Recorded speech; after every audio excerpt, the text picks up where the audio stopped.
ආයුබෝවන් යථාර්ථවාදීව ලෝකයේ දෙස බලන්නට සත්‍ය සිදුවීම් සම්පින්ඩනයක පුවත් දිගහැරුම ශ්‍රද්ධා රූපවාහිනී 6:30 ප්‍රධාන ප්‍රවෘත්ති විකාශය සමගින් මම භාග්‍ය ධනංජිල්ල කොල්ල ප්‍රථම අවධානයේ දවසේ ප්‍රධාන ප්‍රවෘත්ති සිරස්තල වෙත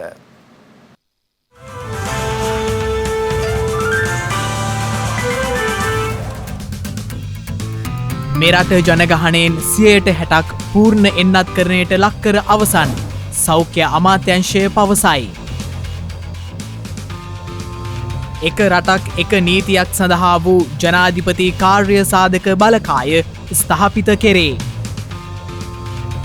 සංවිධානාත්මක පිරිසක් විසින් සිදු කරනු ලබන මුදල් වංචාවක් පිළිබඳව අවධානයෙන් පසුවන්නේයි ශ්‍රී ලංකා මහ බැංකුවෙන් දැනුම් දීමක්. ඇෆ්ගනිස්ථානයේ ආහාර අර්බුදයක් අභියස ජගත් සංවිධානය පවසයි.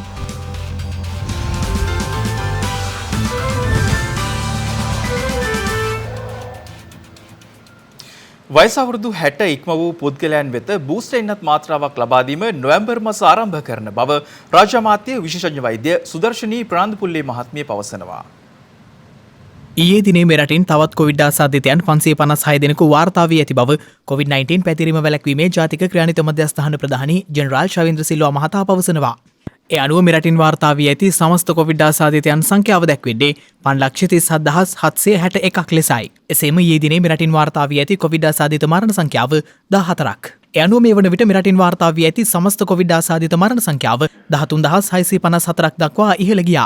මේ අතර වයස අවුරුදු 60ට වැඩි පුද්ගලයන් සඳහා තෙවන මාත්‍රාව හෙවත් බූස්ටර් මාත්‍රාව ලබා දීම එළඹෙන නොවැම්බර් මාසයේ සිට ආරම්භ කරන බව රාජ්‍ය අමාත්‍ය සුදර්ශනී ප්‍රනාන්දුපුල්ලේ මහත්මිය පවසනවා. දැනට අවුරුදු 60ට වැඩි අයට ඒ වගේම සෞඛ්‍ය ක්ෂේත්‍රය ත්‍රිවිධ හමුදා පොලිසිය වගේ කොවිඩ් මර්ධනයේ ඉදිරියෙන් ඉන්න අයට ඒ වගේම සංචාරක ක්ෂේත්‍රයේ නිරන අයට ගුවන් තොටුපළ ඒ වගේ අත්‍යවශ්‍ය අයට සහ 60ට වැඩි අයට ලබා දෙන්න තීන්දුව කරලා තියෙනවා. ඊට පස්සේ ක්‍රමානුකූලව අතුරු ආබාධ තියන අයට ඒ වගේ රජය වැඩපිළිවෙල ක්‍රියාත්මක කරගෙන යනවා. සාමාන්‍යයෙන් දෙවෙනි මාත්‍රාව දීලා මාස 6කට පස්සේ තමයි තුන්වෙනි මාත්‍රාව දෙන්න කියලා නිර්දේශ වෙන්නේ. ඒ නිසා නොවැම්බර් මාසයේ ඉඳලා ඒක ආරම්භ කරා. එසේම මේ වන විට මෙරට පූර්ණ එන්නත්කරණයට ලක් වූ පුද්ගලයන් ප්‍රතිශතය 60ට දක්වා ඉහළ ගොස් ඇති බව නියෝජ්‍ය සෞඛ්‍ය සේවා අධ්‍යක්ෂ ජෙනරාල් විශේෂඥ වෛද්‍ය හේමන්ත හේරත් මහතා සඳහන් කළා.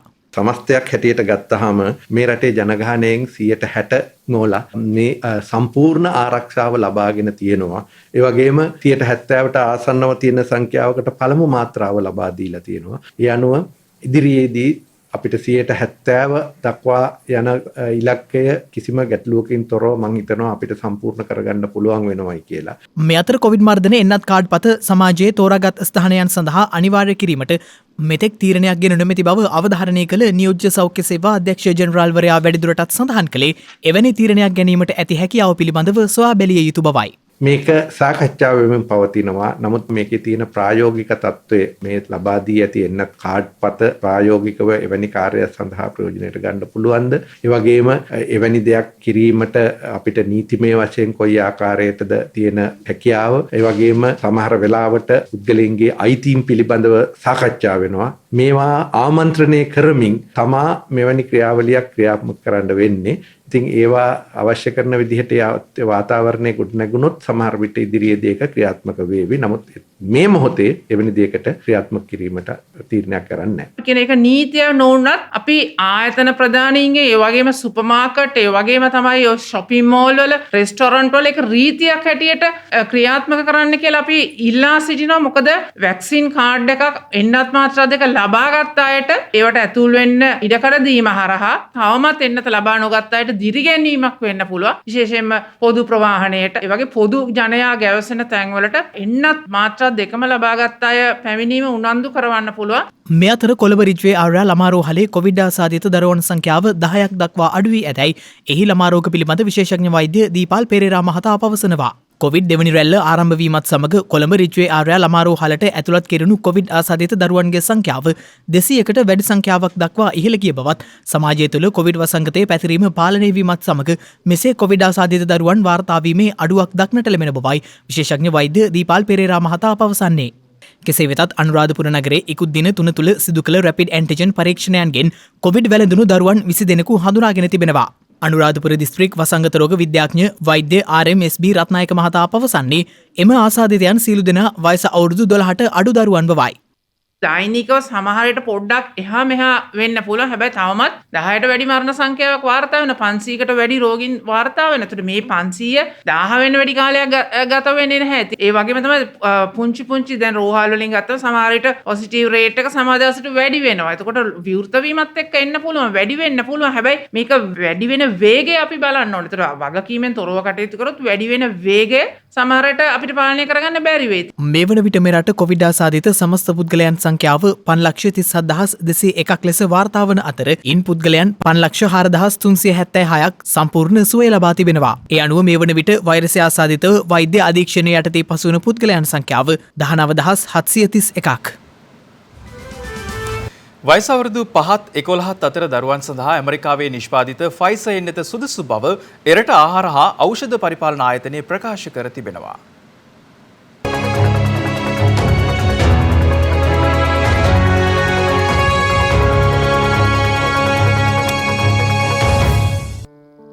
වයස අවුරුදු 5-11 අතර දරුවන්ට ෆයිසර් එන්නත ලබා දීමට ඇමරිකානු රජය තීරණය කර තිබෙනවා. ඒ අනුව ඉදිරි සති කිහිපය තුළ එම එන්නත් කරන කටයුතු ආරම්භ කිරීමටයි නියමිතව ඇත්තේ.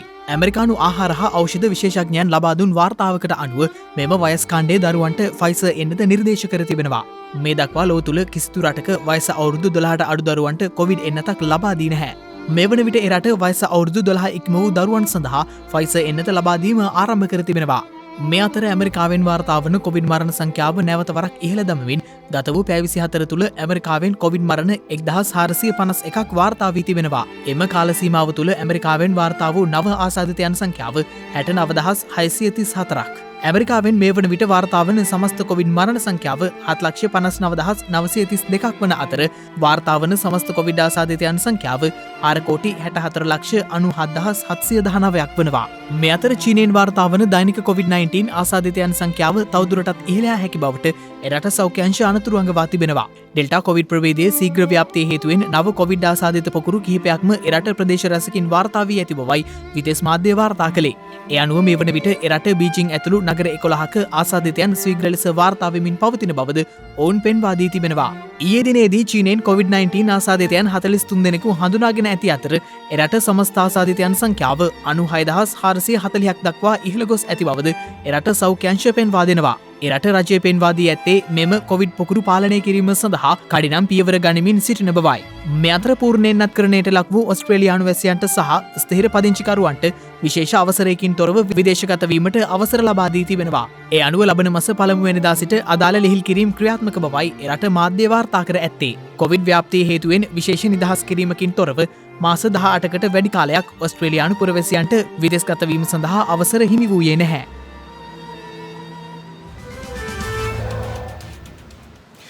බොදුබල සේනා සංවිධානයේ මහලේකම් පූජ්‍ය ගලගොඩත්තේ ඥානසාර ස්වාමීන්ද්‍රයන් වහන්සේගේ සභාපතිත්වයෙන් එක රටක් එක නීතියක් සඳහා වූ ජනාධිපති කාර්යසාධක බලකායක් පිහිටුවා තිබෙනවා. ජනාධිපතිවරයා විසින් ඊයේ අතිවිශේෂ ගැසට් නිවේදනයක් නිකුත් කරමින් මෙම කාර්යසාධක බලකාය පිහිටුවා ඇති අතර ඊට සමාජිකින් 13 දෙනෙක් ඇතුළත්.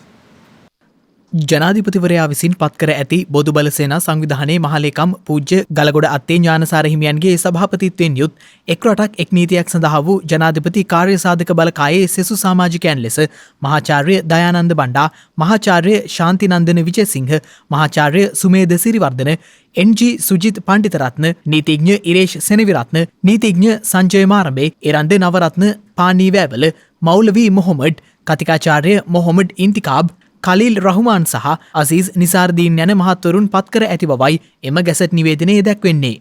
ශ්‍රී ලංකාව තුළ එක රටක් සහ එක නීතියක් ක්‍රියාත්මක කිරීම සම්බන්ධයෙන් අධ්‍යයනය කර ඒ සඳහා පනත් කෙටුම්පතක් සකස් කිරීම එම කාර්යසාධක බලකායට පැවරී තිබෙනවා.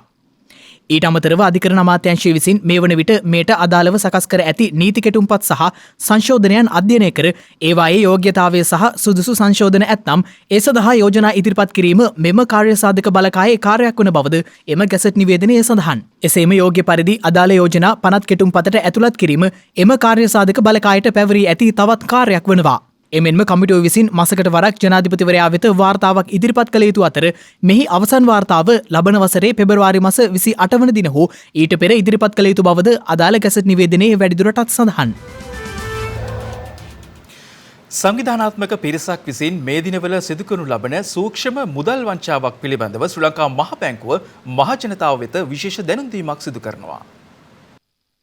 නිවේදනයක් නිකුත් කරමින් ශ්‍රී ලංකා මහ බැංකුව පවසන්නේ මෙම සංවිධානාත්මක පාර්ශවයන් විසින් තාවකාලිකව අවහිර කර ඇති තම ගිණුම්වලට විශාල විදේශීය හෝ දේශීය මුදල් ප්‍රමාණයක් ලැබී ඇති බවත් එම මුදල් ප්‍රමාණය ලබා ගැනීමට සහයෝගය දෙන්නෙකු හට ආකර්ශනීය මුදල් ප්‍රමාණයක් ත්‍යාග වශයෙන් ලබා දිය හැකි බවත් පවසමින් පුද්ගල පෙළඹවීම් සිදු කරන බවයි. මේ ආකාරයට තාවකාලිකව අවහිර කර ඇති ගිණුම්වලට යොමු කරන මුදල් නිකුත් කිරීම සඳහා ඔවුන්ට තවත් ලබාගත යුතුව ඇත්තේ ශ්‍රී ලංකා මහ බැංකුව අනුමැතිය පමණක් බව පවසමින් මෙම පෙළඹවීම් සිදු කරන බවයි මහ බැංකුව නිකුත් කර ඇති නිවේදනයේ දැක්වෙන්නේ. මෙම සංවිධානාත්මක වංචනික කල්ලි ඇතැම් අවස්ථාවලදී විවිධ ගිණුම්වලට විශාල මුදල් බැර කර ඇති බවට සඳහන් වන ව්‍යාජ ලියකියවිලිද පෙන්වන බවට තොරතුරු ලැබී ඇතැයි එම නිවේදනයේ වැඩිදුරටත් සඳහන්. පළමුව මෙවැනි ව්‍යාජ ලිපි ලේඛන පෙන්වා පෙළඹවීම් සිදු කරන පුද්ගලයන්ගේ විශ්වාසය දිනාගන්නා මෙම කල්ලි ඉන්පසුව සහාය දීමට ඉදිරිපත් වන පුද්ගලයන්ගේ පුද්ගලික හැඳුනුම් අංක හෙවත් පින් අංක ක්‍රෙඩිට් හා ඩෙබිට් කාඩ් පත් විස්තර ඇතුළුව ගනුදෙනුකරුවන්ගේ සියලු ගිණුම් විස්තර ඉල්ලා සිටින බවයි එම නිවේදනයේ දැක්වෙන්නේ. මෙලෙස මෙම ව්‍යාජ ගනුදෙනුව ඉදිරියට ගෙන යාම සඳහා ජංගම හෝ අන්තර්ජාල බැංකු කරන වැනි තොරතුරු සැපීම තුළින් ගනුදෙනුකරුවන් බරපතල මූල්‍ය අනතුරකට ලක්වන බවත් මහ බැංකුව අනතුරු අඟවා තිබෙනවා. තම ගිණුම් භාවිත කරමින් සිදුවන ඕනෑම වංචනික ක්‍රියාවක් පිළිබඳව ක්ෂණිකව දැනුවත් වන පරිදි කෙටි පණිවිඩ දැනුම් දීම් වැනි කාලීන දැනුම් දීමේ සේවාවන් තමන් සේවා ලබා ගන්නා බැංකු වලින් ලබා ගන්නා ලෙසටත් මහ බැංකුව ජනතාව වෙත දැනුම් දෙනවා. යල්පැන ගිය නීති 60ක් සංශෝධනය සඳහා මේ වන විට කැබිනට් මණ්ඩලයට යොමු කර තිබෙන බව අධිකරණ අමාත්‍ය නීතිඥ අලි සබ්රි මහතා පවසනවා. ඊයේ අනුරාධපුරයේ පැවති වැඩසටහනකට එක්වෙමින් අමාත්‍යවරයා මේ අදහස් පළ කළා. මැදවච්චිය යෝජිත දිසා මහේස්ත්‍රාත් අධිකරණයේ නව ගොඩනැගිල්ල ඊයේ අධිකරණ අමාත්‍යවරයාගේ ප්‍රධානත්වයෙන් විවෘත කෙරුණා. මෙහිදී අදහස් දක්වමින් අමාත්‍යවරයා ප්‍රකාශ කළේ අධිකරණවල පවතින නඩු කටයුතු හැකි ඉක්මනින් අවසන් කළ යුතු බවයි. එමෙන්ම 2019 වර්ෂයේ පමණක් නඩු ලක්ෂ 8කට අධික ප්‍රමාණයක් තිබූ බවද අමාත්‍යවරයා ප්‍රකාශ කළා. අපි මේ අමාත්‍යංශය බාර ගන්නකොට මම නඩු ටික අරගෙන බැලුවම ලංකාවේ තියෙන නඩු ලක්ෂ 8ක් 2019 අවසානයේ. එතන ගිය අවුරුද්දේ 50000ක්වත් එකතු වෙන්නට ඇති. ඒ ලක්ෂ 8 අහන්න මුළු ලංකාවේම ඉන්නේ විනිශ්චයකාරවරු 335 දෙනා. ඒක ලෝකයේ දර්ශකයක් තියෙනවා එක විනිශ්චයකාරවරයෙකුට ජනගහණයෙන් කී දෙනෙක්ද ඉන්න ඕන කියන එක. ඉහළ රටවල් වල 150ක් 180ක් ඉන්නවා. ජනතාවගේ මිලියනයකට නඩුකාරවරු. අපේ රටේ ඉන්නේ 15 දෙනා. ඉන්දියාවෙත් ඉන්නවා 22 දෙනෙක්. ඒ හින්දා නඩු ටික කැඳවල ඉවර කරනකොට නඩු ආන්න වෙලාවක්. ඒ අරුණාම සමහර නීති පූර්ණයෙන්ම යල්පැන ගියා. මම දන්නවා අපේ විනිශ්චයකාරවරු වැරදිකාරයන්ට එහෙම ලේසියෙන් රිංගල යන්න ඉඩ දෙන්නේ නැහැ. දැන් විනිශ්චයකාරවරුන්ගේ අත බැඳලා රොබෝ කෙනෙක් බවට පත් කරාම ඒක සාධාරණ නැහැ. උන්ට ඒ බලය ලබා දෙන්නේ නැහැ. උන්ට ඒක කරන්න විදියක් නැහැ. ඉතින් අපි මේ පිළිබඳව දිගින් දිගටම ওই වගේ එකක් නෙවෙයි නීති රාශියක් තියෙනවා. සම්පූර්ණ නීතිඥ ප්‍රජාව එකතු කරගෙන අපි ඔවුන්ගේ ඉල්ලීම් මනුව සහ විශේෂයෙන්ම අධිකරණ සේවා කොමිෂන් සභාවේ සම්පූර්ණ සහයෝගය හා ආශිර්වාදය ඇතුව අපි වැඩ කරලා මේ වෙනකොට නීති 60ක් සංශෝධනය කිරීම සඳහා කැබිනට් එකට ගිහිල්ලා තියෙනවා. දේශීය අගය එකතු කිරීමක් සහිතව පළමු වරට දේශීයව එකලස් කරන ලද රථයක් වෙළඳපොළට හඳුන්වා දීම ඊයේ සිදු කෙරුණා. මතුගම වැලිපැන්න පිහිටි පෞද්ගලික වාහන එකලස් කිරීමේ අංගනයක් නිරීක්ෂණයට කර්මාන්ත අමාත්‍ය විමල් වීරවංශ මහතා ඊයේ එක් වුණා. එහිදී 30% දේශීය අගය එකතු කිරීමක් සහිතව පළමු වරට දේශීයව එකලස් කරන ලද සිටි පිකප් රථය වෙළඳපොළට හඳුන්වා දීමද විශේෂත්වයක්. සමත මෙහෙයුම් පටිපාටිය හේවත් SOP එක මගින් කළේ අපි මේකේ නීති රීති ටික හරියට හදලා දුන්නා. එතකොට එක්කෙනෙකුට එක විදියක් තව කෙනෙකුට තව විදියක් නෙවෙයි. එතකොට මේ කර්මාන්තයට එන ඕනම කෙනෙක් දන්නවා Taman අගය එකතු කිරීම වැඩි වෙන ප්‍රමාණයට ලැබෙන බදු සහන මොනවද මොන මට්ටමින්ද ලැබෙන්නේ. ඒ මගින් අපේ රටේ මේකට බද්ධ වෙච්ච තවත් කර්මාන්තකරුවන්ට ඔවුන්ටත් මේකේ දායකත්වයක් දෙන්න පුළුවන්කම ලැබුණා. ඒ වගේම අපේ තරුණ දරුවන්ට ඔවුන්ගේ තාක්ෂණික දැනුම මේ කර්මාන්තය හරහා එකතු කරන්න පුළුවන්කම ලැබිලා තියෙනවා. ඒ නිසා ශ්‍රී ලංකාවේ අපට වාහන නිපදවීමේ කර්මාන්තය කළ නොහැක්කක් නෙවෙයි. දැන් මේ ක්‍රමානුකූලව අපි ගමන් කරමින් තිබෙන්නේ දෙසට දේශීය වශයෙන් නිපදවපු මේඩ් ඉන් ශ්‍රී ලංකා කියන සන්නාමය සහිත වාහන අපේ මහපාරේ දුවන අනාගතයක් කරා ගමන් කරන්න අපිට පුළුවන් වෙයි කියන විශ්වාසය තිබෙනවා. චීනය සිට පැමිණෙන කාබනික පොහොර රැගත් නෞකාව රට තුළට ඇතුළු කර නොගන්නා බව කෘෂිකර්ම අමාත්‍ය මහින්දානන්ද අලුත්ගමගේ මහතා පවසනවා. අද කොළඹදී පැවති මාධ්‍ය හමුවකට එක්වෙමින් අමාත්‍යවරයා මේ අදහස් පළ කළා. අපිට මේ පොහොර මේක ප්‍රමාද වෙන්න මූලික හේතුවක් වුණේ අපි පොහොර ආනයනය කිරීමට චීන සමාගමකට අපි ටෙන්ඩරේ පිරිනැමුවා. නමුත් මේ චීන සමාගම ආනයනය කරන ලද පොහොරවල අපිට බැක්ටීරියාවක් තිබුණ නිසා අපිට බැරි වුණා මේ පොහොර ලංකාවට ගේන්න පොහොර පනතේ නීතියට අනුව. ඒ අනුව අපි මේ ෂිප්මන්ට් එක ගේන එක නැවතුවා. ඒ වගේම මේ සමාගමට මුදල් ලැබ අධිකරණ නියෝගයක් කරගෙන අපි නැවතුවා. එහෙම නැත්නම් ඒ නැව ලංකාවට ආවොත් ඒ තියෙන ටෙන්ඩර් ප්‍රොසීඩියර් එකට අනුව මුදල් ඒ සමාගමට යන නිසා. ඒ නිසා අපි කරු රාජ්‍ය අමාත්‍යතුමා චීන තානාපතිතුමාත් එක්ක සාකච්ඡා කරලා අපි එකගතාවයකට ඇවිල්ලා තියෙනවා. ඒ නිසා අපි පොහොර ආනයනය කිරීමේදී අපි නියමිත ක්‍රමවේද අනුගමනය කරලා තියෙනවා. ඒකෙන් බැහැරව අපි කාටවත් කටයුතු කරන්න බෑ. ඔබතුමාලා දියුතුමක් ඇති කරගත්තාද මේ සමාගම සමග නිශ්චිත ආයතනයකින් මේ පරීක්ෂා කරනවා කියනවා. ඒ අය ඉන්ඩිපෙන්ඩන්ට් ලැබ් එකකින් මේ ටෙස්ට් රිපෝට් එක ගන්නවයි කියලා තියෙනවා. අපි ටෙන්ඩර් එකට අනුව අපි අපේ ස්පෙસિෆිකේෂන් එකේ අපි මේ චීනේ මේන ෂිප්මන්ට් එක විතරයි අපි චෙක් කරලා. මේ ෂිප්මන්ට් එක නැවත ගෙනියන්න චීන. ගෙනියලා අපි කියන ස්ටෑන්ඩඩ් එකට හදන්න. හදලා හදන පොහොර ටික ඉන්ඩිපෙන්ඩන්ට් ලැබ් එකට දාගුරු ටෙස්ට් කරන්න. අපි අපේ ලැබ්ස් වල ටෙස්ට් කරලා අපිට ඒක තීන්දුව ගන්න පුළුවන්. මේ ටෙන්ඩර් එක අනුව තියෙන්නේ දැන් අපේ මේ ටෙන්ඩර් ගයිඩ්ලයින් එකේ පැහැදිලිව තියෙනවා. නැව කියනවා. අපේ ස්පෙસિෆිකේෂන් එකට නෑ. එතකොට ඒ සමානව බැඳිලා ඉන්නවා. නැවත ගිහින් අපිට ඕනේ පොහොර එක තමයි ටෙන්ඩර් එකේ කන්ඩිෂන්. දිවයින පුරා හෙට සිට දින 3ක් තද වර්ෂාපතනයක් ඇති විය හැකි බව කාලගුණ විද්‍යා දෙපාර්තමේන්තුව පවසනවා. බෙංගාල බොක්කේ දිවයිනට නැගෙනහිර ගැඹුරු මුහුදේ පහළ වායු කලාපයේ ඇතිව තිබෙන අඩු පීඩන තත්ත්වයක් නිසා හෙට සිට මෙලෙස වැසි තත්ත්වයන් ඇතිවන බව කාලගුණ විද්‍යා දෙපාර්තමේන්තුවේ අධ්‍යක්ෂ ජෙනරාල් අතුල කරුණානායක මහතා පවසනවා. විශේෂයෙන්ම බෙංගාල බොක්ක ප්‍රදේශයේ දිවයිනේ නැගෙනහිර වෙරළබඩ තීරයට ඔබ්බෙන් තියෙන ගැඹුරු මුහුදේ අපිට පේනවා පහළ වායුගෝලයේ කැළපෙන ස්වභාවයක්. මේ කැළපෙන ස්වභාවයේ හේතු කොටගෙන දිවයින තුල තියෙන වර්ෂාපතනය මේ දැනට තියෙන්නේ සන්ධ්‍යා කාලයේ හෝ රාත්‍රී කාලයේ. නමුත් මේ වර්ෂාපතනය උදේ කාලේ ඉඳන්ම ඇති වෙන ලකුණු තමයි පහළ වෙලා තියෙන්නේ. එතකොට මේ තත්ත්වය බොහෝ විට අපි අපේක්ෂා කරන්නේ 28, 29, 30 වගේ දිනයන් වල තරමක තදවැසි දිවයින තුල ඇතිවීමේ හැකියාවක් තියෙනවා බොහෝ පළාත්වල. විශේෂයෙන්ම තරමක තදවැසි ගත්තම විශේෂයෙන්ම බස්නාහිර, සබරගමු, දකුණු, මධ්‍යම, උතුරු මැද සහ ඌ වගේ පළාත්වල සමහර ස්ථානවලට මිලිමීටර් 100 ඉක්මන වර්ෂාපතන ලැබීමේ හැකියාවක් තියෙනවා. ඊට අමතරව මේ වැසිවල ස්වභාවය ගත්තම වැසි සමග తాවකාලිකව තද සුළං හේතු කොටගෙන ඒ අවට තියෙන ගස්වල අතුපතු කඩා වැටීම්, වහලව ගැලවීම් යාම් වගේ සංසිද්ධි ඇති වෙන්න හැකියාවක් තියෙනවා. අනෙක් කාරණේ තමයි අකුණු අනතුරු බහුලව සිදුවීමේ හැකියාවක් තියෙනවා. මේ පිළිබඳ ජනතාව විමසිලිමත් වෙන්න කියන එක ජනතාවගෙන් ඉල්ලා සිටිනවා. විශේෂයෙන්ම දීවරහා නායක ප්‍රජාවට කියනවා කංකසන්තුරේ ඉඳන් තිරිකුණාමලේ හරහා හම්බන්තොට දක්වා තියෙන වෙරළබඩ තීරයට ඔබ්බෙන් තියෙන ගැඹුරු සහ නොගැඹුරු මුහුදු තීරවලත් කඩින් කඩ වැසි හෝ ගිගුරුම් සහිත වැසි තත්ත්වයන් නිර්මාණය වෙන්න පුළුවන්. ඊට අමතරව මේ වැසි සමග සුළඟේ වේගය පැයට කිලෝමීටර් 50-60 දක්වා ඉහළ යෑමේ තත්ත්වයන් තියෙනවා. මේ මූල් සීමාව තරමක් රළු වීමේ හැකියාවනුත් තියෙන්න පුළුවන්. ආදරය කරුණාව සතෙකුට පවා කොයිතරම් හොඳින් දැනෙනවාද යන්න පසක් කෙරෙන සංවේදී කතාවක් මේ.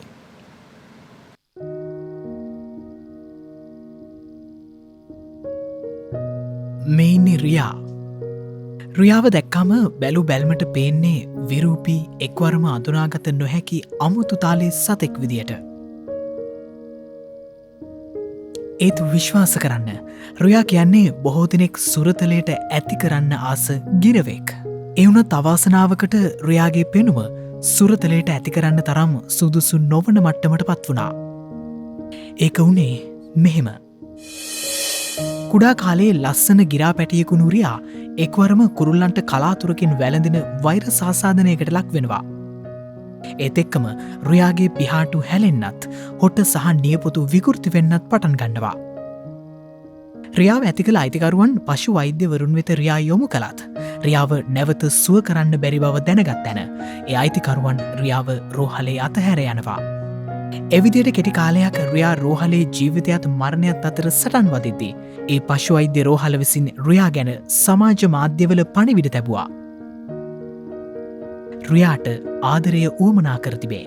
ඉතින් රියාට ආදරය දෙන්න ඉදිරිපත් වුණේ ඉසබෙලා ඒසන්මාන්. ඇය රෝහලේ අනුදැනමින් රියාව ඇති දැඩි කරන්න ලබා ගත්තා. කාත් කවුරුවත් නැතිවූ තැන මේ විරූපී පුංචි කිරිල්ලිය හදවතින් පොහොසත් උතුම් හදවතක් ළඟ නතර වෙනවා. ඉසබෙලා කොයි තරම් ආදරෙන් රියාව බලාගත්තද කිව්වොත් මවක් තම දරුවාට ලෙංගතු වන්නේ කෙසේද ඒ පරිද්දෙන්ම ඉසබෙලා රියාව රැක බලාගත්තා. රියා හැදී වැඩුණේ බොහොම නිදහසකින්.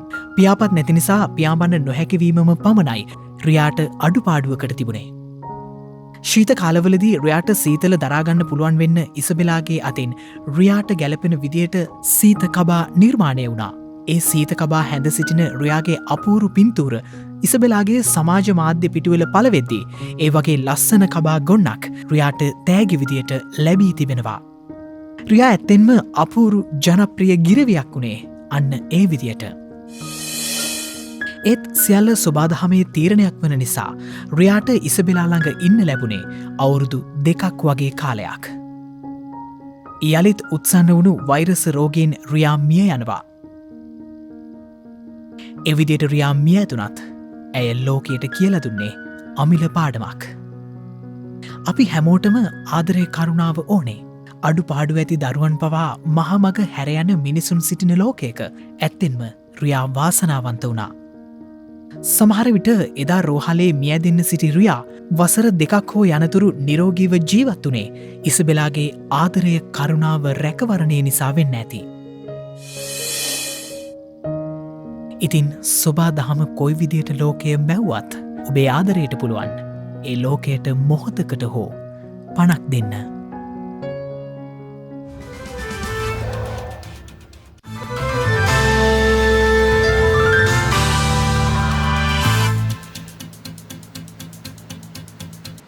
අවධානය විදේශ පුවත් වෙත.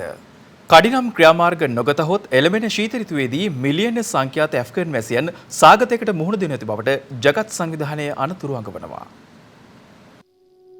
ඇෆ්ගනිස්තානයේ මේ වන විට පවතින තත්ත්වය අනුව එළමෙන ශීත ඍතුවේදී මිලියන සංඛ්‍යාත ඇෆ්ගන් වැසියන් සාගතයකට මුහුණ දෙනු ඇති බවට ජගත් සංවිධානය අවධාරණය කර තිබෙනවා. ඊට අනුබද්ධ ලෝක ආහාර වැඩසටහන ප්‍රකාශ කළේ ඇෆ්ගනිස්තාන ජනගහනයෙන් අඩක් එනම් මිලියන 22.8ක ජනතාව දරුණු ආහාර අනාරක්ෂිත භාවයකින් පෙළෙන අතර වයස අවුරුදු 5ට අඩු ළමයින් මිලියන 3.2ක් දරුණු මන්ද පෝෂණයට ලක්වනු ඇති බවයි. ඇෆ්ගනිස්තානයේ මේ වන විට ලොව දරුණුතම මානුෂීය අර්බුදයක් නිර්මාණය වී ඇති බවද ලෝක ආහාර වැඩසටහනේ විධායක අධ්‍යක්ෂ ඩේවිඩ් බීස්ලේ ප්‍රකාශ කළා. පසුගිය අගෝස්තු මාසයේ ඇමරිකානු හමුදා ඇෆ්ගනිස්තානයේ නික්මුණු පසු දැන් එරට බලය අත්පත් කරගෙන සිටින්නේ තලිබාන් සංවිධානයයි. දළ දේශීය නිෂ්පාදිතයින් 10%ක් විදේශ ආධාර මත රඳා පවතින්නේ නම් එම රට ආධාර මත යැපෙන රටක් ලෙස හැඳින්වෙනවා. ලෝක බැංකුවේ දත්තවලට අනුව ඇෆ්ගනිස්තානයේ දළ දේශීය නිෂ්පාදිතයින් 40%ක් විදේශ ආධාරයි.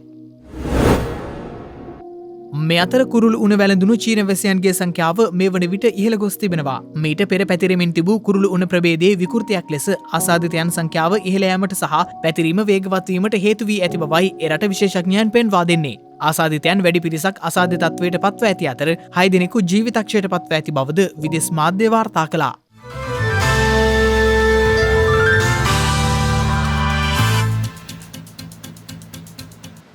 දිනක සටහන් නිමවන්නට මත්තෙන් හෙට දවසේ වැදගත්කමටයි මේ අවධානය.